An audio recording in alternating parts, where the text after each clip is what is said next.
Mark சுவிசேஷ புத்தகம் 9ஆம் அதிகாரம் 50ஆம் வசனம். புதிய ஏற்பாட்டில் 62ஆம் பக்கம். வேகமாக திருப்புங்க, டக்குன்னு. சின்ன பிள்ளைங்க டமாலும் திருப்பி எண்ணும். சேர்ந்து படிப்போமா? உப்பு நல்லது தான். எல்லாம் சேர்ந்து சொல்லுங்கள். உப்பு நல்லது தான். இன்னொரு டைம் சொல்லுங்கள். அந்த உப்பு சாரமற்று போனால் அதற்கு எதினால் சாரம் உண்டாக்குவீர்கள்? உங்களுக்குள்ளே உப்பு உடையவர்களாய் இருங்கள், ஒருவரோடு ஒருவர் சமாதானம் உள்ளவர்களாயும் இருங்கள். மத்திய சுவிசேஷ லூக்கா சுவிசேஷ புத்தகம் 14ஆம் அதிகாரத்தை திருப்பிக் கொள்ளுங்கள். லூக்கா 14:34-35 வசனம். சேர்ந்து படிக்கலாம்.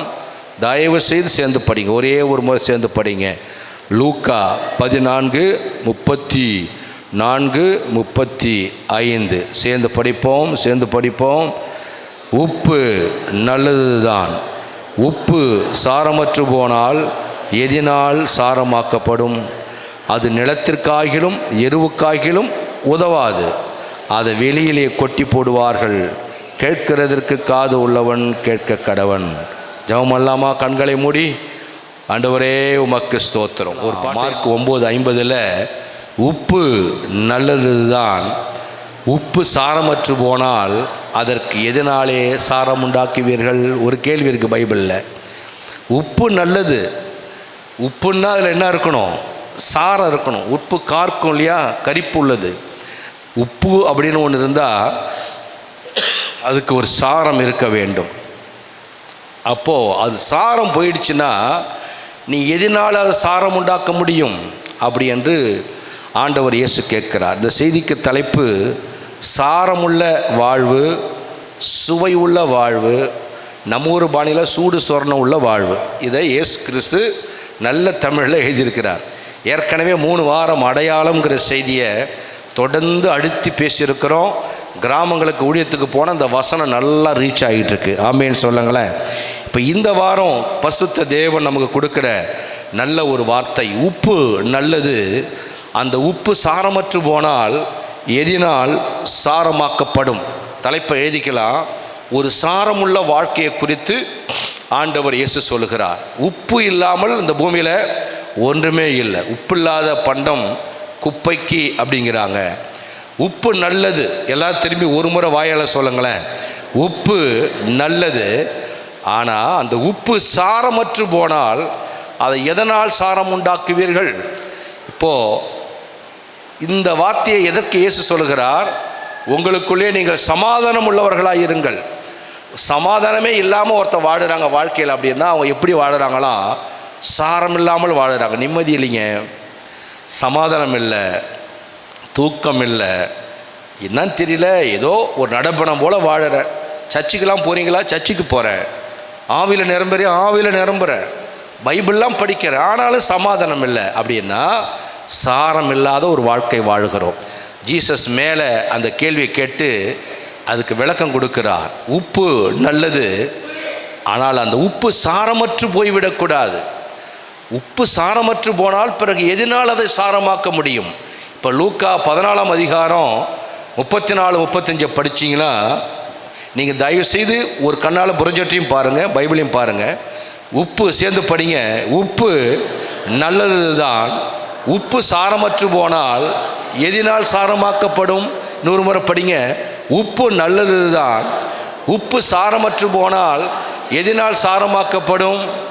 அது நிலத்துக்காகிலும் எருவுக்காகிலும் உதவாது. ஆமீன் சொல்லுங்களேன்.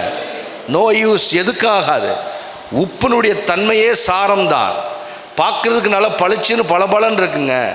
எதில் போட்டாலும் அந்த உப்பு ஒன்றும் வேலைக்கு ஆகலைன்னா அதை தூக்கி கொட்டுனா கூட வயல் நிலத்துக்கு கூட உப்பு எது என்னவாகாதான்? உரமாகாது. அதை வெளியிலே கொட்டி போடுவார்கள். கேட்கிறதுக்கு காது உள்ளவன் கேட்க கடவன். இது யாருக்கு சொல்கிறாரு? மனிதனே, ஒரு உப்பை உனக்கு ஒரு உதாரணமாய் காட்டுகிறேன். ஆண்டவர் எறும்பை காட்டுகிறார், கழுதையை காட்டுகிறார், காளையை காட்டுகிறார், எத்தனையோ பறவைகளை காட்டுகிறார். மனிதனுக்கு புத்தி புகட்ட சாரம் இல்லாமல் ஒருவன் வாழ்ந்தால் அவன் பூமிக்கு கூட எருவார்க்க மாட்டானா? அதை விட கொடுமையாக இன்னொரு வசனத்தை இயேசு அப்படியே சொல்லுவார்.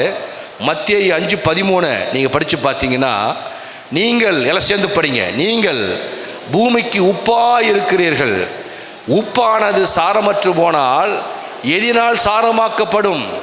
வெளியே கொட்டப்படுவதற்கும் மனுஷரால் மிதிக்கப்படுவதற்குமே ஒழிய வேறொன்றுக்கும் உதவாது. மிதிபட வேண்டிய நிலை ஏற்படும், கொட்டப்பட வேண்டிய நிலை ஏற்படுங்கிறது கொஞ்சம் பரவாயில்ல. ஏய் உப்பு, நீ ஒரு உப்பு, நீ உலகத்துக்கு உப்பு. நீ என்ன சொல்கிறார் ஆண்டவர்? நீ உலகத்துக்கு உப்பு. உன் சாரம் போயிடுச்சுன்னா தூக்கி வெளியே கொட்டிடுவான். மண்ணுக்கு கூட யூஸ் ஆக மாட்டேன். அந்த மண் உப்பு மண்ணுன்னுடுவான். பூமிக்கு உரத்துக்கு கூட உப்பு போட முடியாதுங்கிறது ஒரு படி. அதை மார்க்கு இன்னொரு படி எக்ஸ்ட்ரா எழுதுகிறாரு. அதை விட கொடுமை, நீ மிதிபட ஆரம்பிப்பாய். கண்டவெல்லாம் நம்மளை மிதிப்பான். சாதாரண ஆள் நம்மளை மிதிச்சுட்டு போவான். ஏன் தெரியுமா?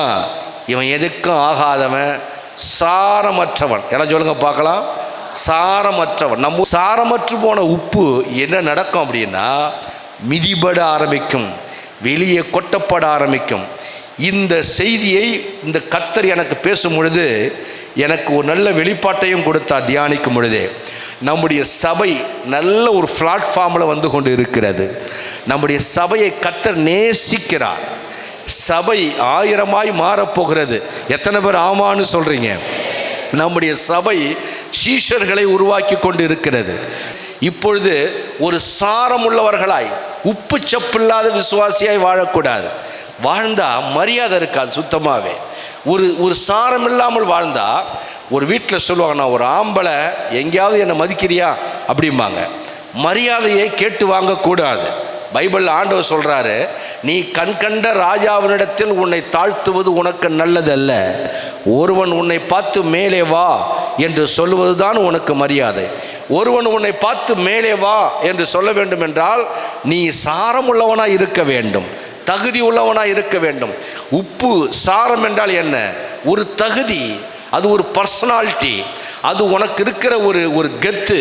இப்போ கர்த்தருடைய அந்த வார்த்தையை பாருங்க. ஒரு மனுஷன் இந்த பூமியில் ஏதோ பிறந்தோம், ஏதோ வளர்ந்தோம், ஏதோ பயணிக்கிறோம், ஏதோ சாப்பிட்றோம், ஒரு நாள் வரும், மரணம் வரும், அப்படி என்பதற்காக இல்லை. இந்த பூமியில் மனிதன் மனிதனாய் வாழ வேண்டும், மனிதன் மாண்போடு வாழ வேண்டும், படைத்த பிதாவை உயர்த்தி வாழ வேண்டும். எதற்காக இந்த பூமியில் நான் பிடிக்கப்பட்டேனோ அதை பிடித்து நான் சாதித்து விட வேண்டும், எப்படியாகிலும் ஜெயித்து விட வேண்டும். அப்துல் கலாம் சொல்வது போல, என்னுடைய பிறப்பு வேணுமானால் ஒரு சாதாரண பிறப்பாக இருக்கலாம், என்னுடைய இறப்பு, என்னுடைய முடிவு ஒரு பெரிய சரித்திரமாய் வரலாறாய் மாற வேண்டும். அதற்கு நீ சாரத்தை இழக்காமல் வாழ வேண்டும். கையை உயர்த்தி ஆமேன்னு சொல்லுங்களேன். சாரம் என்பதுதான் சூடு சுரணை, சாரம் என்பதுதான் எஃபோக்ட், சாரம் என்பதுதான் நமக்குள்ள இருக்கிற கெத்து, சாரம் என்பதுதான் நமக்குள்ள இருக்கிற பவர், எம்பவர், அதுதான் நமக்குள்ள இருக்கிற எக்ஸ்ட்ரா பவர், அதுதான் அபிஷேகம். அந்த சாரத்தை நீ இழந்து விட்டால் நீ கொட்டப்படுவாய் என்று 14 போட்டிருக்கு. லூக்கா 14. மத்தேயு 5 மிதிக்கப்படுவாய், மிதிபடுகிற ஒரு மனுஷனாய் மாறிவிடுவாய்.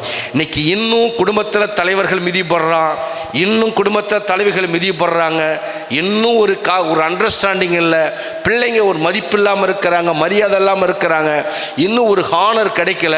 வீட்டில் இருக்க சின்ன பிள்ளைங்க கூட உங்களுடைய மரியாதையை நீங்கள் தக்க வச்சுக்கணும் அப்படின்னா சாரத்தை விட்டு விடக்கூடாது. அப்பா தானே, அம்மா தானே, மாமன் தானே, சொந்தம் தானே, நம்ம குடும்பம் தானே, யாராக இருந்தாலும் உங்களுக்குள்ளே ஒரு சாரம் இருக்கிறது.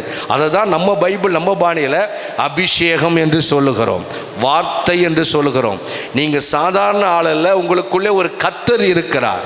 நீங்கள் சாதாரண ஆளல்ல, உங்களுக்குள்ள ஒரு அபிஷேகம் இருக்கிறது. கர்த்தர் உங்களுக்கும் உங்கள் பக்கத்து வீட்டுக்கும் நூற்றுக்கணக்கான வித்தியாசம் இருக்கிறது. என்னது?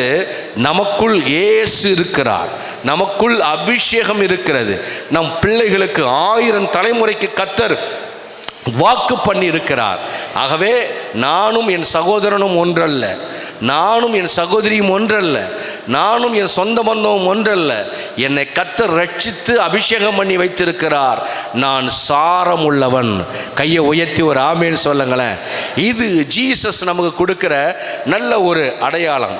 உப்பு, சாரம், தன்மானம், சாரம் உனக்குள்ள இருக்கிற ரட்சிப்பு, சாரம் நான் ஆண்மகன் என்கின்ற அடையாளம், சாரம் நான் குடும்பத்தின் தலைவி தலைவன் என்கின்ற அடையாளம் அது போயிடக்கூடாது. கையை அசைச்சு ஒரு அலேலியா சொல்லுங்களேன். உரிமையை இழந்துடக்கூடாது. ஏன்னா அதுக்குள்ளே தான் நம்மளுடைய அபிஷேகம், அதுக்குள்ளே தான் நம்முடைய மரியாதை கலந்து இருக்கிறது.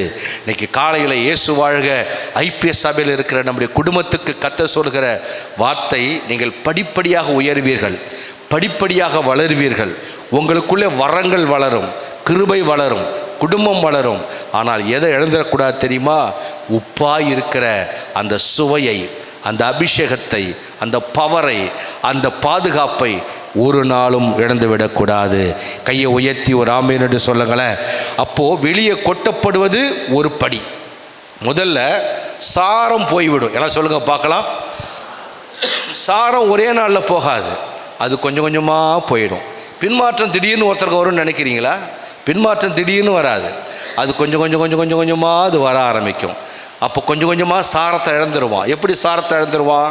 முதல்ல சர்ச்சுக்கு லேட்டாக வந்து பழகிறது, அதுக்கப்புறம் சர்ச்சுக்கே வராமல் இருக்கிறது, ஒரு வாரம் விட்டு ஒரு வாரம் வர்றது, அப்புறம் திருவிருந்துக்கு மட்டும் வர்றது. அப்போது புரிஞ்சுக்கணும், கொஞ்சம் கொஞ்சமாக உள்ள பாடி அடிபட்டுக்கிட்டு இருக்குது, ஆத்துமாவில் வசனம் குறைஞ்சிக்கிட்டு இருக்குது. ஆமாம் தானே? டெய்லி ஒரு வசனத்தை படிச்சுட்டு டெய்லி ஒரு 5 நிமிஷம் ஜெபம் பண்ணிவிட்டு அப்படியே பேலன்ஸாக போகிற ஜனங்க இருப்பாங்க. திடீர்னு பார்த்தா ஒரு நாள் படிக்காமல் விட்டுருவாங்க. அட ஒரு நாள் தானே அப்படின்னு நினைப்போம். கரெக்டாக சர்ச்சுக்கு வந்தவங்க லேட்டாகி வருவாங்க. அப்புறம் ஒரு நாள் சர்ச்சுக்கு போகாமல் இருக்கலாமே அப்படி தான் ஆரம்பிப்பாங்க. அப்புறம் திருவிருந்துக்கு போனால் என்ன அப்படின்னு நினைப்பாங்க. இப்படி கொஞ்சம் கொஞ்சமாக அவங்க பேலன்ஸ் பண்ணி அப்படியே விட்டுடுவாங்க. இப்படி தான் பின்மாற்றம் கொஞ்சம் கொஞ்சமாக வரும். அதை 3 வசனத்தை பாருங்கள். முதல்ல சாரமற்று போகும். சாரமற்று போயிட்டா திரும்பி சாரமாக்க முடியாது. அப்போ தூக்கி அதை வெளியே கொட்டப்படுவார்கள். அப்படி என்றால் என்ன பொருள்? பாதுகாப்பற்ற நிலைக்கு போய் விடுவார்கள், வட்டத்தை விட்டு வெளியே போய் விடுவார்கள், அந்த அமைப்பை விட்டு வெளியே போய் விடுவார்கள். 3 அடுத்தபடி மிதிக்கப்படுவார்கள், மிதிபட ஆரம்பிப்பார்கள். ஏன் தான் என் குடும்பத்தில் இப்படி நடக்குதோ, ஏன் தான் இப்படி எனக்கே நடக்குதோ, ஏன் தான் இப்படி நடக்குதோ, நான் இப்படி சீரழிறனே, நான் இப்படி சின்ன பின்னமாறனே, ஒரு நிம்மதி இல்லையே, கண்டவங்க என்ன ஒரு மாதிரி பேசுகிறாங்களே. அப்படி என்றால் பொருள் என்ன? நீ மிதிபட்டு கொண்டு இருக்கிறாய், ஆகவே தான் புலம்பிக் கொண்டு இருக்கிறாய். அப்போ முதல் படி என்ன அப்படின்னு ஜீசஸ் சொல்கிறாரு, உன் சாரம் போய்விட்டால் அப்போவே உஷாராயணும். ஏதோ இல்லையே, ஜெபம் வரலையே, எனக்கு அந்நிய பாஷை எனக்கு வரலையே, இல்லை முன்ன மாதிரி பைபிளை படிக்கணும்னு தோணலையே, பைபிளை திருப்பவே எனக்கு தோணலையே, முன்னாடிலாம் அந்நிய பாஷையில் 1 மணி நேரம் பேச முடியலையே. அந்த ஃபஸ்ட் ரோல்லையே நம்ம டியூன் பண்ண ஆரம்பித்தோம். நம்ம பாடியை கரெக்டாக டியூன் பண்ணணும். நம்ம பாடி நம்ம கரெக்டாக நம்மக்கிட்ட சொல்லும். டாக்டர் சொல்கிறது 2வது தான். நம்ம பாடி கரெக்டாக சொல்லும். ஏதோ ஒரு மாதிரி டயர்டாக இருக்குன்னா ஏதோ ஒரு பலவீனம் இருக்குது, ஏதோ ஒரு பிரச்சனை இருக்குது. சுகர் போய் பாடியில் ஏறினா நம்ம பாடி சிக்னல் கொடுக்கும். நமக்கு தெரியும். யாருக்கு தெரியும்? உணர்வு உள்ளவனுக்கு தெரியும். சரக்கு போட்டவனுக்கு தெரியாது. ஏறுறதும் ஒன்று தான், இறங்குறதும் ஒன்று தான். அவனுக்கு எதுவுமே எல்லாம் சமநிலையில் இருப்பான். உணர்வுள்ள உயிரோட்டம் உள்ளவர்களுக்கு நம்முடைய ஆவிக்குரிய வாழ்க்கையினுடைய தன்மை குறைவதை நம்மால் கண்டுபிடிக்க முடியும். எத்தனை பேர் ஆமான்னு சொல்கிறீங்க? அதை நம்ம கண்டுபிடிச்சி அந்த சாரத்தை விடாமல் தக்க வச்சுக்கிட்டே இருக்க வேண்டும். அப்போ படிப்படியாக அப்படியே பின்மாறி போன பிறகு அடி உழ ஆரம்பிக்கும், மிதி கிடைக்க ஆரம்பிக்கும். அதுதான் தூக்கி ரோட்டில் கொட்டி வீச ஆரம்பிச்சிடுவாங்க. ரோட்டில் கொட்டப்பட்ட உப்பு மிதிபடுமே தவிர மீண்டும் அதை எடுத்து ஜாடியிலே கொண்டு வைக்கவே முடியாது. ஏன் இந்த செய்தியை கர்த்தர் சொல்கிறார் அப்படின்னா, இந்த சர்ச்சுக்குள்ளே இருக்கிற நம்மில் ஒருவர் கூட கொட்டப்படக்கூடாது. ஆமேன்னு சொல்லுங்களேன். மிதிபடக்கூடாது. ஒவ்வொரு நாளும் நாம் சுவை கொடுக்கிறவர்களாக மாறிவிட வேண்டும். கையை உயர்த்தி ஒரு அல்லேலூயா.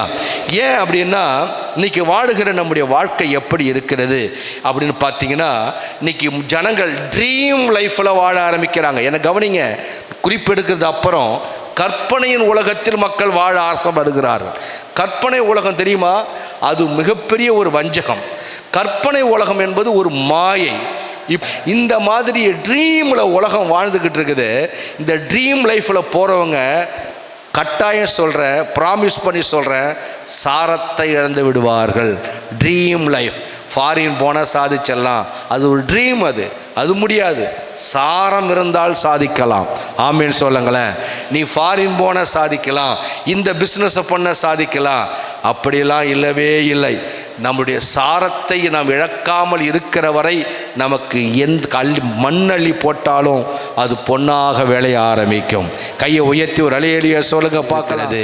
ஆனால் பைபிள் அப்படி சொல்லவில்லை. உன் மதிப்பை நீ கூட்டி நீ உனக்குள்ளே மகிழ்ச்சியாக இருக்கணுமே தவிர கற்பனையை கூட்டக்கூடாது. உன் மதிப்பை நீ கூட்ட வேண்டும். எல்லாம் வாயால் சொல்லுங்க பார்க்கலாம். கற்பனையை நீ கூட்டாத, உன் மதிப்பை நீ கூட்டு. அதுக்கு பிறகு சாரத்தை கூட்டு. உப்பு சாரமற்று போய்விட்டால் எதனால் சாரமாக்கப்படும்? வெளியிலே கொட்டுவதற்கும் மிதிப்பதற்குமே ஒழிய வேறொன்றுக்கும் பயன்படாது. அப்படி என்றால் நீ ஜெயம் பெற வேண்டும் என்றால் உன்னுடைய கற்பனையை கூட்டாத, உன்னுடைய தரத்தை கூட்டிக் கொண்டு போ, உன் மதிப்பை கூட்டிக் கொண்டு போ. உன் மதிப்பு என்பதுதான் சாரம் என்று பைபிள் சொல்லுகிறது. பக்கத்தில் கையை பிடிச்சி சொல்லுங்க. உன் கற்பனையை நீ கூட்டாத, உன் மதிப்பை, உன் டிகினிட்டியை நீ டெவலப் பண்ணிக்கிட்டே இருக்கணும். ஆமீன்னு சொல்லுங்களேன். நான் சொல்லுவேன், எவனுக்காகவும் எவனுக்காகவும் உன் மதிப்பை நீ இழந்து விடவே கூடாது. எத்தனை பேர் கையை உயர்த்தி ஆமான்னு சொல்றீங்க? எவராக இருந்தாலும் யாராக இருந்தாலும் உன் மதிப்பை நீ இழந்துடக்கூடாது. உனக்கு ஒரு மதிப்பு இருக்கிறது, உனக்கு ஒரு சாரம் இருக்கிறது, உன் மேலே ஒரு அபிஷேகம் இருக்கிறது. அதை மதித்தவனுக்கு தான் மரியாதையை தவிர உன் மதிப்பை நீ குறைத்து இன்னும் ஒருவனை தூக்கி பிடிக்க வேண்டிய அவசியம் இல்லை. பைபிள் அதுதான் சொல்லுகிறது. உப்பான மனிதனே, உன்னுடைய பெயர் உப்பு, ஆனால் நீ சாரமற்று போய்விட்டால் பிறகு எதனால் நீ சாரமாக்கப்படுவாய்? வெளியிலே கொட்டப்படுவாயே, மிதிக்கப்படுவாயே. எத்தனை பேர் தெரியுமா என்னென்ன செய்வாங்க தெரியுமா? மனைவி உன் தரத்தை கூட்டி தூக்கி பிடிக்கிறாளா? உன் கணவன் உன் தரத்தை தூக்கி பிடிக்கிறானா? உன்னை பெற்ற உன் தகப்பன் தாய் உன் தரத்தை தூக்கி பிடிக்கிறார்களா? உன் நிறுவனம் உன் தரத்தை தூக்கி பிடிக்கிறதா அல்லது உன் நிறுவனம் உன் தரத்தை தாழ்த்துகிறதா என்கின்ற ஒரு காரியத்தை நீங்கள் ஒரு நாளும் மறந்துவிடக்கூடாது. கையை உயர்த்தி ஒரு ஆமேன்னு சொல்லலாமா? ஒரு நாளும் நீங்கள் அதில் காம்ப்ரமைஸ் ஆகிடக்கூடாது. ஏன்னா பரிசுத்த ஆவியானவர் ரொம்ப இந்த விஷயத்தில் கராராக இருப்பார். ஆனால் உலகம் ட்ரீம் லைஃப்பில், கற்பனை உலகத்தில் வாடுது. ஆனால் பைபிள் நமக்கு மதிப்பை கூட்டி அதிலே நீ மகிழ்ச்சியாயிரு. எல்லாம் சொல்லுங்க பார்க்கலாம். மதிப்பை கூட்டி நீ அதில் எப்படி இருக்கணும்? மகிழ்ச்சியாக இருக்கணும். எல்லாம் சொல்லுங்க பார்க்கலாம். உன் மதிப்பை நீ கூட்டி அதில் ஒரு மகிழ்ச்சி. அந்த காலத்தில் சொல்லுவாங்கள்ல, புலியே பசித்தா கூட அது புல்லை சாப்பிடாது. ஆமேன்னு சொல்லுங்களேன். எனக்கு எவ்வளவு பசி ஏற்பட்டாலும் அதற்காக இந்த உணவை சாப்பிட்டு என் மரியாதையை நான் கெடுக்க வேண்டிய அவசியம் இல்லை.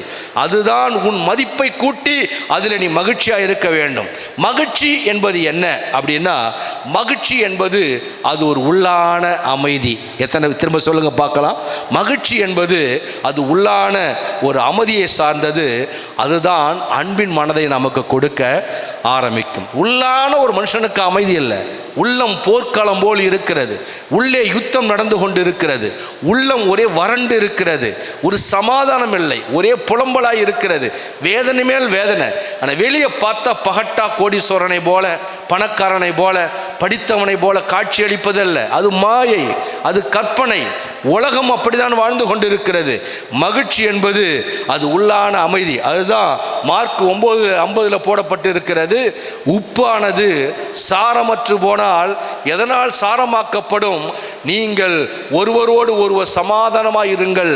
ஏனென்றால் சமாதானம் இல்லாதவர்களுக்கு சொல்லுகிறார். அப்போ உள்ளான அன்பின் அமைதி என்பது என்ன? அதுதான் உள்ளான மகிழ்ச்சியின் அடையாளம். இப்போ கர்த்தருடைய பிள்ளைகளுக்கும் உலகத்துக்கு என்ன வித்தியாசம் அப்படின்னா, உலகத்தான் பார்க்கறதுக்கு பகட்டா இருப்பான், பார்க்கறதுக்கு பணக்காரனை போல இருப்பான், உள்ள மகிழ்ச்சி இருக்காது. ஆனால் உங்களையும் என்னையும் நம்மளை பார்த்தா பார்ப்பதற்கு சாதாரணவர்களாக இருப்போம், எளிமையாக இருப்போம். ஆழ் மனதிற்குள்ளே ஒரு அமைதி இருக்கும், ஆழ் மனதிற்குள்ளே ஒரு சந்தோஷம் இருக்கும். என்ன, உலகத்தில் இருக்கிறவனை விட எனக்குள்ளே ஒருவர் இருக்கிறார், உப்பாக இருக்கிறார், சாரமாக இருக்கிறார். அவர்தான் இந்த உலகத்தின் கடவுள், அவர் என் ஜீவனின் பலன், அவர் எனக்குள் இருக்கிற வரை எனக்கு உயர்வுதான் என்கின்ற நம்பிக்கை நமக்கு இருக்க ஆரம்பிக்கும். கையை உயர்த்தி ஆமேன் என்று சொல்லுங்களேன். 4 வகையான மகிழ்ச்சி இந்த உலகத்தில் மக்கள் மைண்டன் பண்ணுறாங்க. மைண்டன் பண்ணுறது வேற, தரம் வேறு. மைண்டுங்கிறது எப்படி தெரியுமா?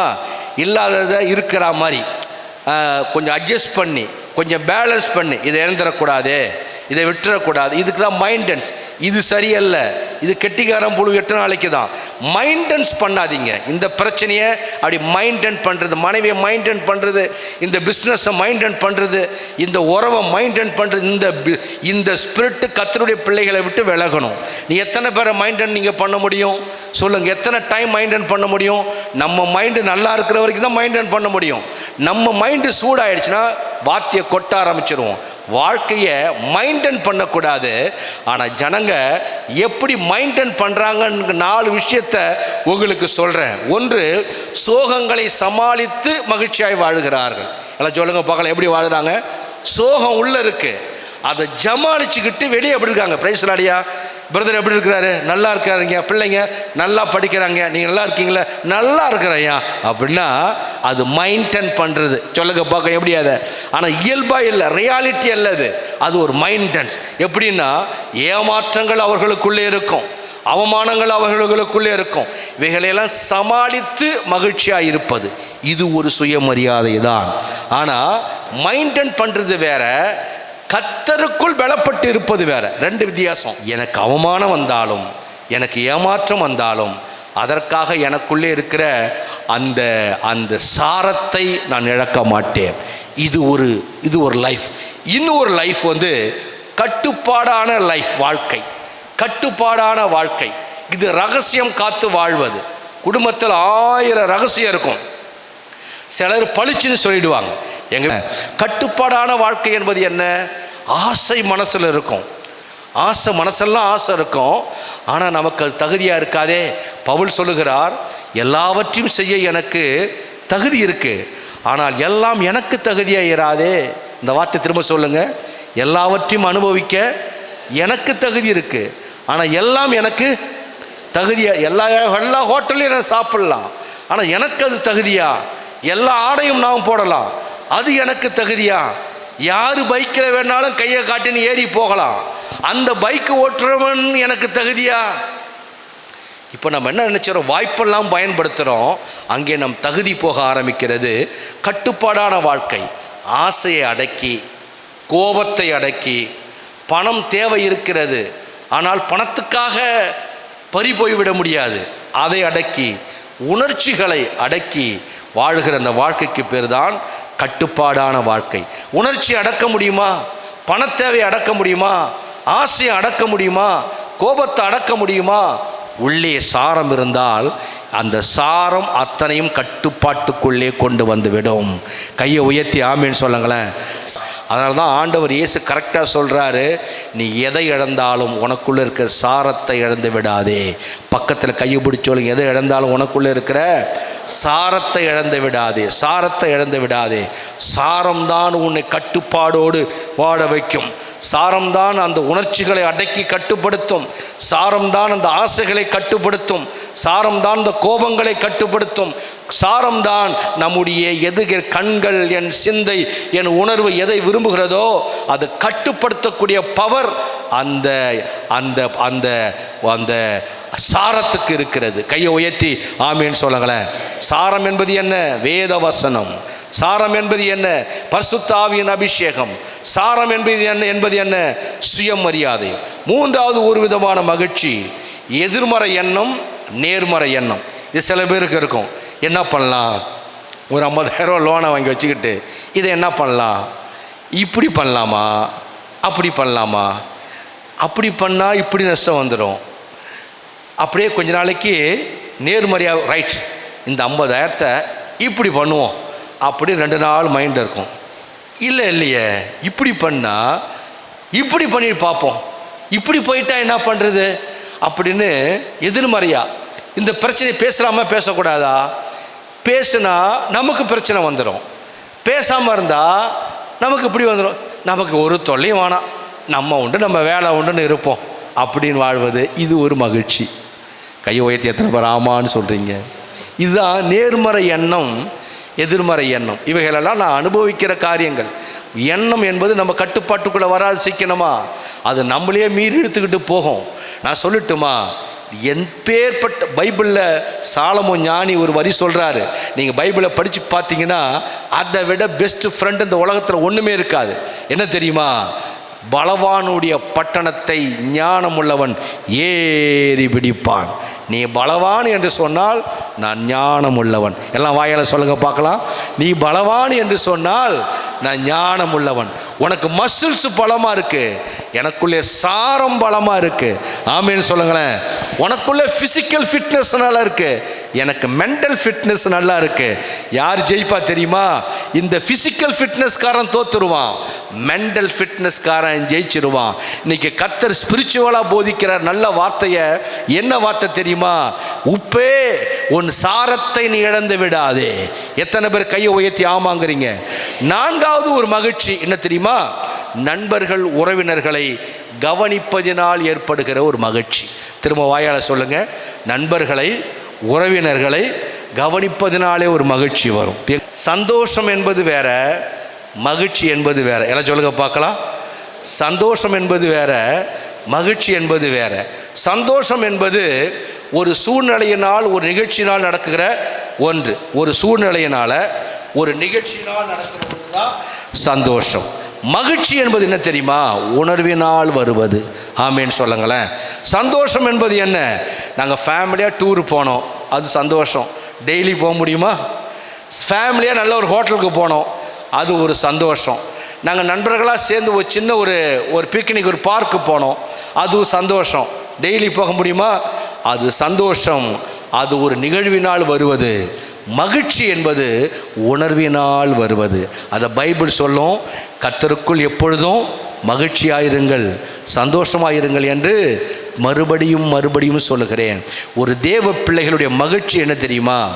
உன் உணர்வில் இயேசு, உன் உணர்வில் ஒரு உரம், உன் உணர்வில் ஒரு சாரம், உன் உணர்வில் ஒரு வசனம், உன் உணர்வில் ஒரு தேவ சத்தம், உன் உணர்வில் உனக்கு ஒரு விசுவாசம். கையை உயர்த்தி ஆமேன்னு சொல்லுங்களேன். 3 வாரம் அடையாளத்தை இழக்காதே என்று கர்த்தர் சொன்னார். இன்னைக்கு கர்த்தர் சொல்லுவது உணர்வை இழக்காதே.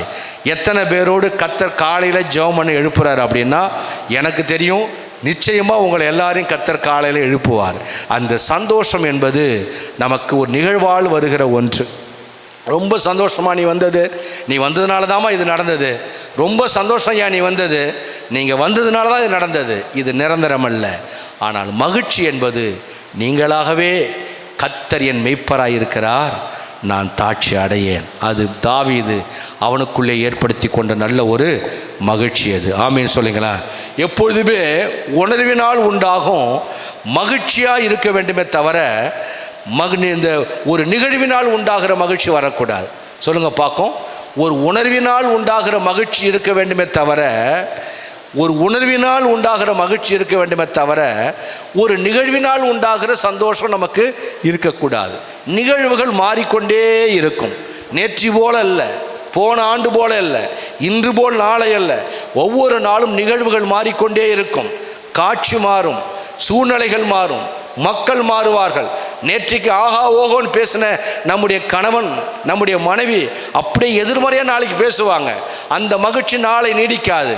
ஆனால் உணர்வு இருக்கிறதே, கர்த்தர் என் மெய்ப்பர், கர்த்தர் என் ஜீவனின் பலன், உலகத்தில் இருப்பவனை விட எனக்குள் இருக்கிற ஜீசஸ் அவர் பெரியவர், அவர் எனக்குள்ளதே உள்ளதான் இருக்கிறார் என்கின்ற அந்த மகிழ்ச்சியின் வெளிப்பாடு தான் சந்தோஷம். கையை உயர்த்தி ஒரு ஆமேன்னு சொல்லலாமா? அப்போ இன்றைக்கி நான் கடகடகன்னு செய்தியை சொல்லிட்டு கடைசியாக ஒரு கமிட்மெண்ட்டுக்கு உங்களுக்கு வர ஆரம்பிச்சிடுறேன். இந்த மகிழ்ச்சி எப்படி நமக்கு நிலைத்திருக்கும், சாரம் எப்படி நம்ம விட்டு போகாமல் இருக்கும் என்றால், இயேசு எளிமையாய் சொன்ன ஒரு வார்த்தை யோவான் 15ஆம் அதிகாரம் 6ஆம் வசனத்திலிருந்து படித்து பார்த்தீங்கன்னா அவர் சொல்றாரு பாருங்க, ஒருவன் எண்ணில் நிலைத்திராவிட்டால், எல்லாம் சேர்ந்து படிங்க, இன்னொரு முறை படிங்க,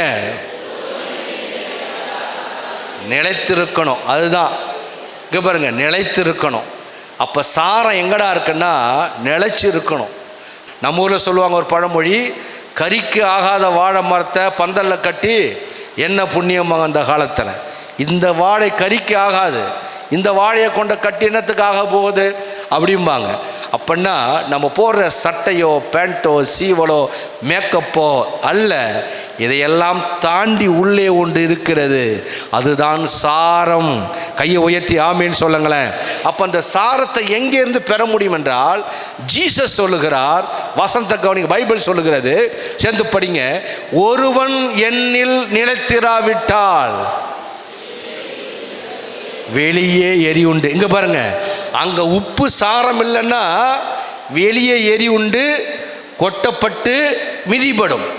இங்க இயேசு சொல்றாரு, ஒருவன் என்னில் நிலைத்திராவிட்டால் வெளியே எரி உண்ட கொடியை போல் அவன் எரி உண்டு உலர்ந்து போவான். அப்படிப்பட்டவைகளை சேர்த்து அக்கினியிலே போடுவார்கள், அவைகள் எரிந்து போகும். என்ன, கர்த்தரோடு இணைக்கப்பட்ட வாழ்க்கை இல்லாவிட்டால், வேதத்தோடு இணைக்கப்பட்ட வாழ்க்கை இல்லாவிட்டால், பரிசுத்த ஆவியான ஒரு நெருக்கமான வாழ்க்கை இல்லாவிட்டால் 3 நடக்கும். ஒன்று வெளியே தூக்கி வீசப்படும், இன்னொன்று உலர்ந்து போகும், கடைசியிலே எரிந்து போவார்கள், ஒன்றுமில்லாமல் போவார்கள், இல்பொருள் ஆவார்கள், தடயமில்லாமல் போவார்கள். இந்த நிலைக்கு சாத்தான் தள்ளிவிடுவான், இந்த நிலைக்கு உலகம் தள்ளிவிடும். நான் சொல்லுகிற வாலிப பிள்ளைகளையும் பெரியவங்களையும் பார்த்து சொல்கிறேன், காதல் என்பது மலிந்து விட்டது, தவறான உறவுகள் மலிந்து விட்டது, நண்பர்கள் மலிந்து விட்டார்கள். உங்களுக்கு நிறைய நண்பர்கள், எங்கே போனாலும் நண்பர்கள், அங்கே நீ எந்த டிபார்ட்மெண்ட்டுக்கு போன நண்பர்கள், அந்த நண்பர்கள் உங்களை உணர வைக்கிறார்களா, உங்களை உணர்வுள்ளவர்களாய் மாற்றுகிறார்களா? அந்த நட்பு உங்களை வெளியே எரிய வைக்கிறதா? வெளியே எரிய வைத்து விட்டாலே நீங்கள் உலர்ந்து போவீர்கள், உலர்ந்து விட்டாலே எரிந்து போவீர்கள். உணர்வு முக்கியம், உங்களுக்குள்ள இருக்கிற அபிஷேகம் முக்கியம். உன்னோடு பேசுகிறவன் உன்னை கைதூக்கி விடுகிறவனா? உன்னோடு பேசுகிறவர்கள் உன்னை கைதூக்கி விடுகிறவர்களா? உன் உணர்வை மதிக்கிறவர்களா? இருக்கிற லெவல்லேருந்து அடுத்த லெவலுக்கு உங்களை கொண்டு போய் நிறுத்த வேண்டும் என்று நட்பு உள்ளவர்களா? பைபிளோடு இருக்கிறவர்களா? அபிஷேகத்தை போதிக்கிறவர்களா? வார்த்தையை சொல்லிக் கொடுக்கிறவர்களா? நாம் தடம் புரளும் பொழுது இது தவறு என்று சொல்லுகிறவர்களா? இது சரியில்லை என்று சொல்லுகிறவர்களா? பரவாயில்லை என்று சொல்லி அட்ஜஸ்ட் பண்ணுகிறவர்களா? அட்ஜஸ்ட் பண்ண ஆரம்பிச்சிட்டோம்னா படிப்படியாக குறைஞ்சி நம்ம பின்னாடி போயிடுவோம். ஊரில் சொல்கிற மாதிரி கழுதை தேஞ்சு கட்டெரும்பாகிற கதையாயிடும், அவனுக்கு அடையாளம் இல்லாமல் போய்விடும். அதில் தாவீது ரொம்ப கெட்டிக்காரன். சொல்லுங்க பார்க்க, தாவீது ரொம்ப கெட்டிக்காரன். எப்போ பார்த்தாலும் நம்ம பரிசுத்தமாக இருக்க முடியுமா பாஸ்டர்? சில வேளை பாவம் உராசுதே, பாவம் உராசும். சில வேளை விழுந்து கூட போய் விடுவோம். விழுவது தவறல்ல, விழுந்த பிறகு எழுந்து விட வேண்டும், அதுதான் உணர்வு. ஆமேன்னு சொல்லுங்களேன். தவறுவது தப்பல்ல, மீண்டும் உங்களை சரி செய்து கொள்ள வேண்டும். தாவீது சொல்றாரு பாருங்களேன், அந்த சங்கீதம் 51:10-11 படித்து பார்த்தீங்கன்னா, எல்லாம் சேர்ந்து படிங்க. தேவனே சுத்த இருதயத்தை என்னில் சிருஷ்டியும். எல்லாம் சொல்லுங்க, தேவனே சுத்த இருதயத்தை என்னில் சிருஷ்டியும், நிலைவரமான ஆவியை என் உள்ளத்தில் புதுப்பியும். ஏன் புதுப்பிக்கிறேன்? இழந்துட்டேன், ரீஃப்ரெஷ் பண்ணுங்க, மறுபடியும் என்னை புதுப்பிச்சிருங்க ஆண்டவரே. திருச்சபை ஜனங்களே, ஒருவேளை உங்கள் அபிஷேகம் குறைந்திருக்கலாம், உங்களுடைய பவர் குறைந்திருக்கலாம், ஜெபம் குறைந்திருக்கலாம், அந்நிய பாஷை குறைந்திருக்கலாம், வேதம் குறைந்திருக்கலாம். பாஸ்டர் என்னோடு கர்த்தர் பேசுகிறார், நான் விளவிளப்பாக இருக்கிறேன், பலவீனமாக இருக்கிறேன், உண்மைதான். ஆனால் தாவீது சொல்கிறான், மறுபடியும் என்னை புதுப்பியும். எல்லாம் திரும்ப சொல்லுங்களேன், என் ஆவியை உள்ளத்திலே புதுப்பியும். கர்த்தர் புதுப்பிப்பாரா, புதுப்பிக்க மாட்டாரா? இன்னைக்கு இந்த வசனத்தை கேட்கிற நம்ம ஒவ்வொருவரையும் கர்த்தர் புதுப்பித்து வேற லெவல்ல கொண்டு போய் சேர்க்க போகிறார். சபை வேற ஒரு அடையாளத்தை பெற போகிறது. என்னுடைய ஆசையெல்லாம் நீங்களும் உங்கள் குடும்பமும் ஒரு சுயமரியாதையோடு உங்கள் வட்டத்தில் வாழ வேண்டும். நீங்கன்னா உங்கள் ஆவியை இழக்காமல் ஸ்ட்ராங்காக நெல்லு பாருங்க, உங்களுக்காக கர்த்தர் வானத்தை திறப்பார். அல்லேலூயா. பிள்ளைங்க வேற லெவலில் போயிடுவாங்க, வேற லெவலில் போயிடுவாங்க. நீங்கள் கவலையே பட வேண்டாம். நீங்கள் காம்ப்ரமைஸ் ஆகக்கூடாது, காம்ப்ரமைஸ் ஆகவே கூடாது, யாருக்காகவும் ஆகக்கூடாது. எத்தனை வறட்சி வந்தாலும், அதான் 4 மகிழ்ச்சி குடும்பத்தை சொன்னேன், எந்த சூழ்நிலையிலும் உங்களை விட்டு கொடுக்கக்கூடாது, உங்கள் ஃபேமிலி விட்டு கொடுக்கக்கூடாது. சாரம் இழந்தவனுக்கு மரியாதை இருக்கக்கூடாது. மறுபடியும் புதுப்பையும் 11 வசனம் போடுப்பா, உமது சமூகத்தை விட்டு என்னை தள்ளாமலும். எல்லாம் படிங்க. ஏன் தெரியுமா? அவருடைய சமூகத்தில் தான் சாரம் இருக்கிறது. சொல்லுங்க, அவருடைய சமூகத்தில் தான். தேவ சமூகத்தில் சாரம் இருக்கிறது. உமது பரிசுத்த ஆவியை என்னிலிருந்து எடுத்துக்கொள்ளாமலும் இருமாண்டவரே. நான் பாவம் பண்ணிட்டேன், தப்பு பண்ணிட்டேன், தவறிட்டேன், செய்யக்கூடாத செஞ்சிட்டேன், போகக்கூடாத இடத்துக்கு போயிட்டேன். ஆனால் நீங்கள் எதை வேணாலும் எடுங்க, உங்கள் பரிசுத்த ஆவியை என்னிலிருந்து எடுத்துடாதீங்க. பரிசுத்த ஆவியானவர் போயிட்டார் அப்படின்னா என்ன போயிடுமா? சாரம் போயிடும், வீரியம் போயிடும். ஆமேன்னு சொல்லுங்களேன். சாரம் போயிடும், வெளியே கொட்டப்படுற நிலை, மிதிப்படுற நிலைக்கு வந்துடுவோம். உங்களோடு கர்த்தர் பேசுகிறார். நெஞ்சு மேலே கையை வச்சு சொல்லுங்கள், எதை இழந்தாலும் எனக்குள் இருக்க சாரத்தை இழக்க மாட்டேன். அதுதான் பரிசுத்த ஆவியானவர். டெய்லி அதை நீங்கள் டியூன் பண்ணிக்கிட்டே இருக்கணும். டெய்லி அதை நீங்கள் டியூன் பண்ணிக்கிட்டே இருக்கணும். ஆமேன்னு சொல்லுங்களேன். ஆவியானவர் உள்ளே இருக்கிறவனுக்கு கொஞ்சம் வீரியம் ஜாஸ்தி வரும், கொஞ்சம் ரோசம் ஜாஸ்தி வரும், கொஞ்சம் பவர் ஜாஸ்தி வரும். இதுதான் நமக்குள்ளே இருக்கிற கெத். மோசையை பாருங்கள், ஒரு வார்த்தை சொல்கிறாரு மோசே, ஆண்டவரே நீங்கள் வரலன்னா நான் போக மாட்டேன். அந்த வார்த்தையை படிங்க. யாத்திராகம் 33 14 15 படித்து பார்த்தீங்கன்னா, இப்போ 15 போடுங்க. 15 அப்பொழுது அவன்னா மோசே, உம்முடைய சமூகம் என்னோடு கூட செல்லாமற் போனால் எங்களை இவ்விடத்திலிருந்து கொண்டு போகாதிரும். என்ன அர்த்தம்? நீ வரலன்னா நான் போக முடியாது, நான் ஒரு மனுஷன், நீ என்னோட ஜாயின் பண்ணணும். ஆமேன்னு சொல்லுங்களேன். அது கர்த்தர் சொன்னார். 14ஆம் வசனத்தில் கர்த்தர் சொல்கிறாரு, அதற்கு அவர், என் சமூகம் உனக்கு முன்பாக செல்லும், நான் உனக்கு இளைப்பாறுதலை தருவேன். அப்போ முற்பிதாக்கள் எப்படி வாழ்ந்தாங்கன்னு பாருங்கள். இப்போது பேதுருவை பாருங்கள். இயேசுனார் பிரசங்கம் பண்ணுறார். பிரசங்கம்னா சாதாரண பிரசங்கம் இல்லை, நாக்கப்படுங்கிற மாதிரி பிரசங்கம் பண்ணுறாரு, சவுக்கால் அடிக்கிற மாதிரி பிரசங்கம் பண்ணுறாரு. சீஷர்கள்லாம் ஓடுறான் சபையை விட்டு. இவர்கிட்ட பிரசங்கம் கேட்க முடியாதுங்க, இவர் வச்சு வண்டி பார்க்க மாட்டுறாருங்க, மோசமாக பேசுகிறாருங்க பிரசங்கத்தை அப்படின்ன உடனே எல்லாரும் ஓடிட்டான். பேதுரு நிற்கிறாரு. ஏன் பேதுரு, நீயும் போகலையா? நீ போவிட உனக்கு மனசு இல்லையான்னு கேட்குறாரு. யோவான் 6ஆம் அதிகாரத்தில் படித்து பார்த்தீங்கன்னா, அது முதல் அவருடைய சீஷர்கள் அநேகர் அவருடனே கூட நடவாமல் பின்வாங்கி போனார்கள். அப்பொழுது இயேசு 12 பேரை நோக்கி, நீங்களும் போய்விட மனதாக இருக்கிறீர்களோ என்றார். சீமோன் பேதுரு அவருக்கு பிரதி உத்தரமாக, ஆண்டவரே, சேர்ந்து படிங்க, ஆண்டவரே, படிங்களேன், ஆண்டவரே, யாரிடத்தில் போவோம்? ஜீவனுள்ள நித்திய ஜீவ வசனம் உம்மிடத்தில் உண்டே. நீர் ஜீவனுள்ள தேவனுடைய குமாரனாகிய கிறிஸ்து என்று நாங்கள் விசுவாசித்து அறிந்தும் இருக்கிறோம். விசுவாசித்தும் இருக்கிறோம். அப்போது எல்லாரும் ஓடுறான், 12 பேர் மட்டும் ஓடல. அது ஒரு ஆள் யூதாஸ் மட்டும் ஓடி வீணாக போயிட்டான். தேவ மனுஷனை விட்டு ஓடக்கூடாது, அபிஷேகம் பண்ண விட்டு ஓடக்கூடாது.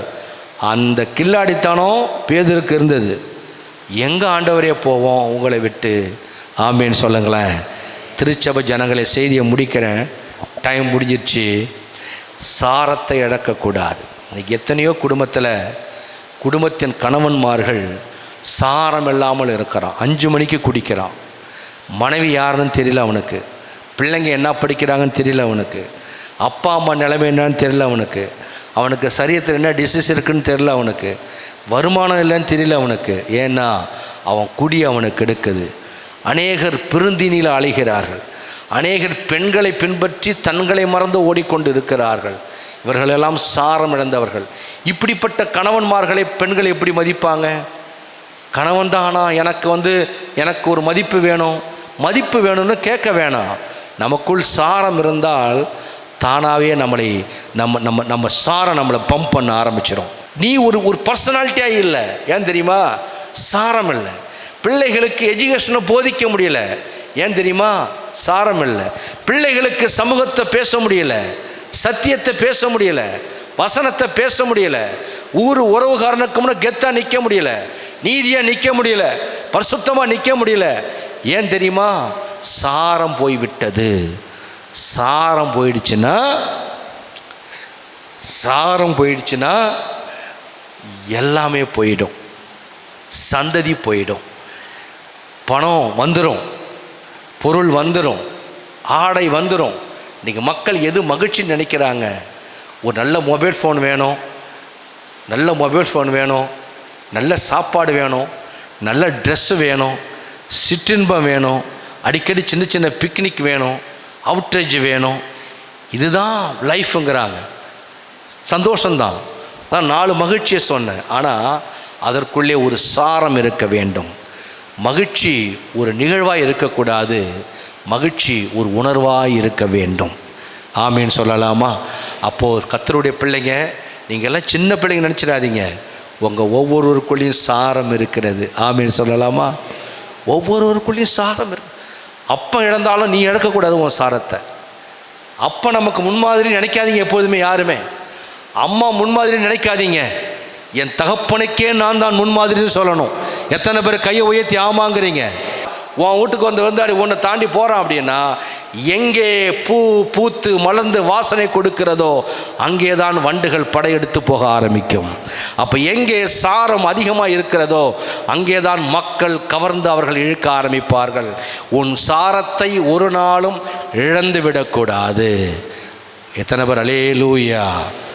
நான் பிள்ளார் ஏஞ்சி நிலுங்க. வெளிப்படுத்தின விசேஷம் 2ஆம் அதிகாரம் 7ஆம் வசனத்தில் ஆண்டவர் சொல்கிறார், கடைசி நாட்களில் எல்லோரும் சேர்ந்து இந்த வசனத்தை படிங்க பார்க்கலாம். எல்லோரும் சேர்ந்து இந்த வசனத்தை படிங்க, சேர்ந்து படிங்க.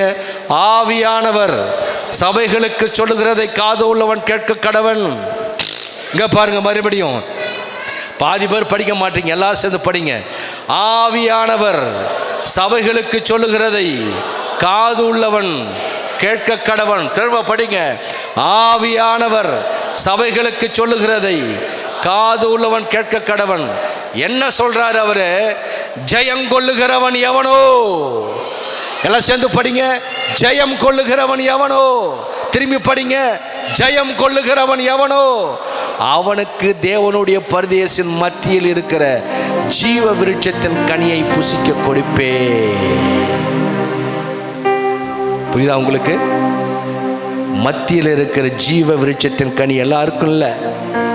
சாரம் இழந்தவனுக்கு அல்ல, சொரணையா கட்டவனுக்கு அல்ல, கத்தரை அடமான வச்சவனுக்கு அல்ல, ஆத்துல ஒரு கால் சேத்துல ஒரு கால் போகிறவனுக்கு அல்ல, சும்மா கிறிஸ்துவ வாழ்க்கை வாழுகிறவனுக்கு அல்ல. பைபிள் சொல்ற வார்த்தையை கவனிங்க திரும்ப. ஜெய ஆவியானவர் சபைகளுக்கு சொல்லுகிறதை கேட்க வேண்டும். யாருக்கு தெரியுமா? ஜெயம் கொள்ளுகிறவனுக்கு தேவனுடைய பரதேசின் மத்தியில் இருக்கிற ஜீவ விருட்சத்தின் கனியை புசிக்க கொடுப்பேன். 2 கண்ணையும் மூடி நான் ஜெயம் கொள்ளுகிறவன். 2 கண்ணையும் மூடிங்க. ஒரே ஒரு ஜெபத்தை நான் பண்ணிடுறேன். நான் ஜெயம் கொள்ளுகிறவன். ஐயா, இந்த செய்தியை நான் தியானிக்க கொள்ள எனக்குள்ள ஒரு வெறி வந்தது.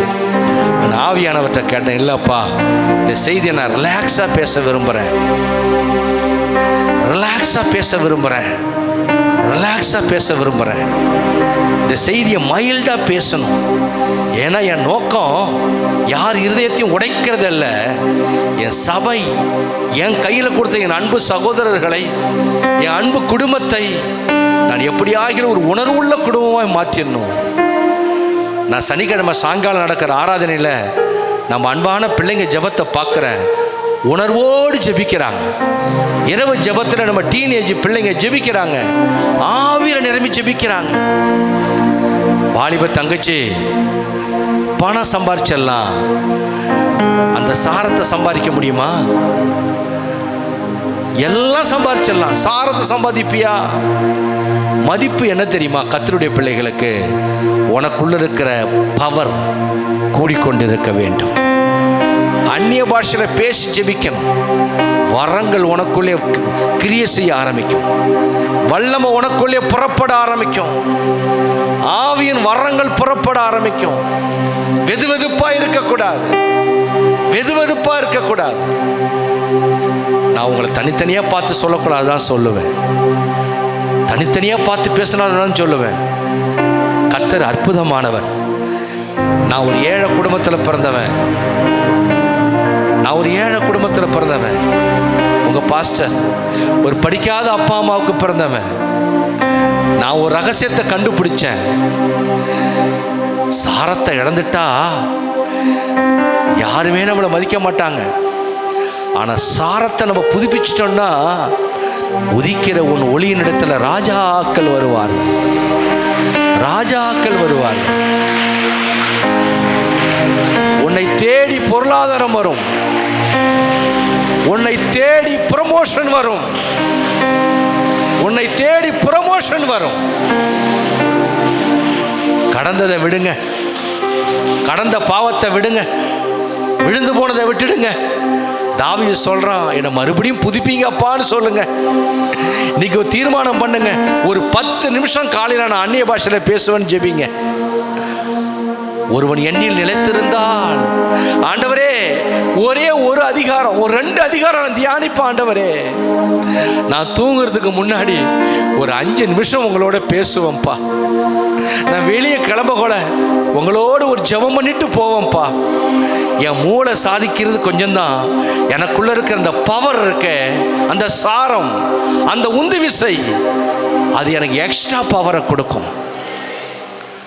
நீங்கள் இருக்கிற இடத்துல உங்களை நீங்கள் எம்பவர் பண்ணிக்கணும், எம்பவர் பண்ணிக்கணும். 2 கையும் உயர்த்தி, உயிரோடு எழுந்த இயேசுவே நான் வாழுவே உமக்காகவே, நீர் ஒருவரே ஆண்டவர்.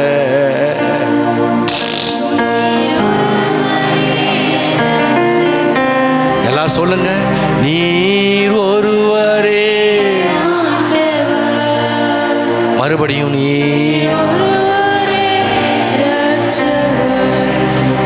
என்னை தூக்கி தூக்கி எடுத்தீரே, நீ சர்வ வல்லவரே. என்னை தூக்கி தூக்கி எடுத்தீரே,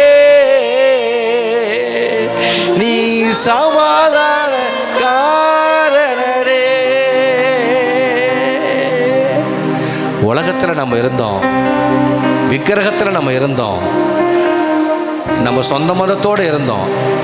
இப்போ நமக்கு ஒரு முக்கியமான வேலை இருக்குது. என்ன தெரியுமா? என்ன தெரியுமா? நம்ம உறவு, நம்ம சொந்த பந்தம், நம்ம மக்கள், நம்ம ஃப்ரெண்ட்ஸுக்கு முன்னாடி நமக்குள்ளே இருக்கிற சாரத்தை நிரூபித்து காட்டணும். ஆனால் அவன்லாம் ஒரு பிளான் பண்ணி நைஸாக, வாடா மச்சான், வாடா மாப்பிள்ளை, வாடி போடி, அவளை இவளை, நம்மளாம் ஃப்ரெண்டு ஒன்றா படிச்சுன்னு பல வேஷம் காட்டுவாங்க. எந்த சூழ்நிலையிலும் உன் சாரத்தை இழந்து விடக்கூடாது, அபிஷேகத்தை இழந்துடக்கூடாது. அவனும் நம்மளும் வேற வேற. நம்ம அவனை நேசிக்கணும், நம்ம மேலே இருக்கிற அபிஷேகத்தை நிரூபிக்கணும். ஒரு 10 வருஷம் கழிச்சு உன்னை திரும்பி பார்ப்பான். உன் கூட படித்தவன், உன் கூட பழகினவன், உன் பக்கத்து வீட்டுக்காரன் அதே இடத்துல இருப்பான். 10 வருஷத்துக்கு அப்புறம் உங்களையும் உங்க பிள்ளைகளையும் கர்த்தர் வேற இடத்துக்கு கொண்டு வந்துடுவாரு. அதுதான் உங்களுக்குள்ள இருக்கிற பவர், அதுதான் உங்களுக்குள்ள இருக்கிற அபிஷேகம், அதுதான் உங்களுக்குள்ள இருக்கிற சாரம். நீ ஒரு உப்பு, சாரத்தை இழந்து விடாதே, சாரத்தை இழந்து விடாதே.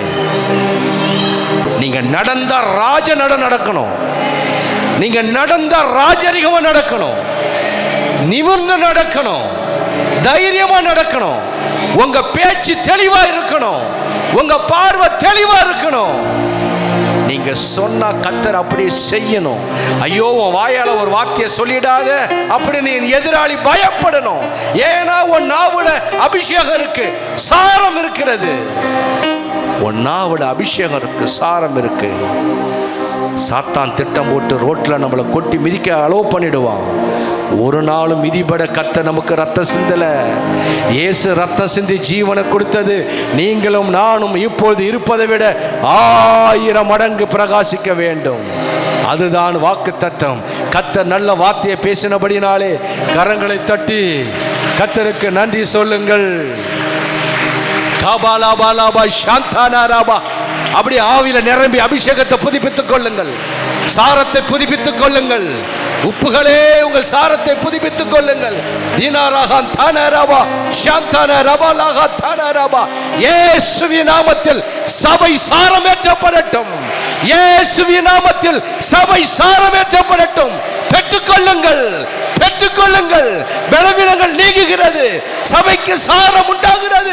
இயேசுவின் நாமத்தில் ஜெப ஆவி, வேத தியானம், அந்நிய பாஷை வரம், வல்லமை, பலன், உள்ளங்க எலும்பு உயிர் அடையட்டும். முழங்கால்கள் முடங்கட்டும். ஜெப நேரம் அதிகரிக்கட்டும்.